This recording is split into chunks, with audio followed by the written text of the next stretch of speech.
Напред, науката е слънце!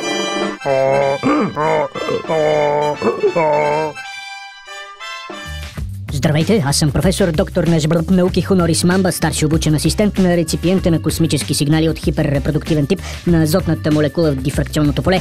Накратко, моля, ме наричайте Марков. Днес в рубриката Наука и практика, а може би и още нещо, ще ви дам няколко научно доказани съвета, които да използвате в практиката. А може да ви дам и още нещо.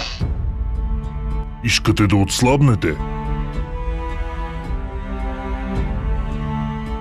Блъскайте си главата в стената.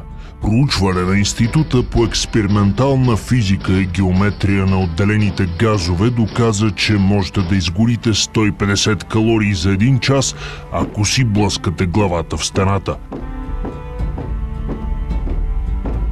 Моля, когато практикувате тази диета, спазвайте инструкциите. So, I'll demonstrate what this looks like. Okay? Visualize a firm connection to the target. Налегнала ви е любовна мъка. Искате да пресушите сълзите в очите си? Няма проблем, науката има решение. Станете астронавт. Човек не може да плаче в космоса заради липсата на гравитация. Освен това, ще надраснете този тежък момент с цели 5 см. Отново заради липсата на гравитация.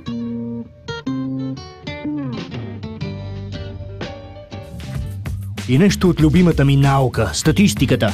Ако си мислите, че никога няма да срещнете човек, който да ви хареса, който да иска да бъде с вас, запомнете, всеки един ден на планетата Земя 240 милиона души правят секс. Все някой ден ще сте един от тях, освен ако не сте уникален кръг.